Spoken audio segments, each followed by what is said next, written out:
Vaucluse House, estate kitchen garden, the idea being that we were replicating the types of plants that were more than likely grown by the Wentworth family in the mid-1800s. They did have a large number of servants, plus their family, so there was a lot of mouths to feed. So the kitchen garden was probably a lot bigger than what you see today. The Vaucluse House estate was developed by the Wentworth family. It's more than a farm. It's not actually a farm as such, even though he did have 200 plus acres of land and ran stock on that land. There was fences and things like a farm, but it was more about having the property as a gentleman's estate of the time and to showcase that his standing in society was elevated by what he could show off as his house and stables and beautiful grounds.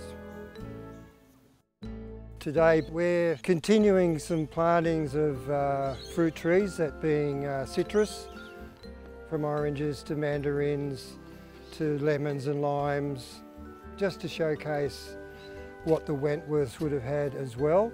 They would have had quite extensive orchards. They were quite renowned for their fruit as well. Wentworth won quite a few agricultural show awards with his produce, and they were very keen gardeners and landscapers as well. So that's reflected in other parts of the garden other than the kitchen garden. We have lots of school groups visit and are very excited to come up to the kitchen garden. The kitchen garden is actually a really big part of education, and we try and present that so the kids get an understanding of where food comes from as a basic idea, but also to say that back in the Wentworth period there wasn't a corner shop where you could go, or a supermarket where you could go down and buy bread and milk and an apple and an orange. They had to grow and make everything themselves. So it's a very important historic part of the whole Vaucluse estate. The new citrus we're planting today consists of 3 different types of mandarin, 2 different types of orange, a bergamot, which is used for flavouring Earl Grey tea, so a lot of people would have heard of that. But it's not really an edible citrus. It's not an orange or a lemon, so it has that Earl Grey tea flavour in it. So we have 6 garden volunteers that come and join us every second Monday, help us out mainly in the kitchen garden, as it's very labour intensive to keep it looking nice.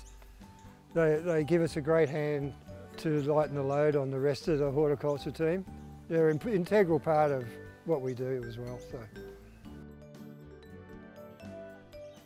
the citrus do fairly well in Sydney. They seem to handle Sydney's humidity, and they're fairly heavy feeders, so you need to keep up your fertilising, and a good dose of manure every now and again helps as well.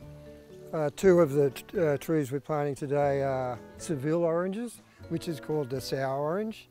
It was mainly used for jams and preserves. Not a great eating orange like we know today, but they did also have Valencia oranges and navel oranges. So they did have a range to choose from to eat. They also had other citrus. Behind me there's a pomelo and a grapefruit, so they had those as well. And there's another orange tree over there. So it'll get pollinated by the bees and develop into a nice little green little fruit at the base of the flower. Flower will drop off, fruit will develop, and over time you'll be able to pick that and have a nice orange juice.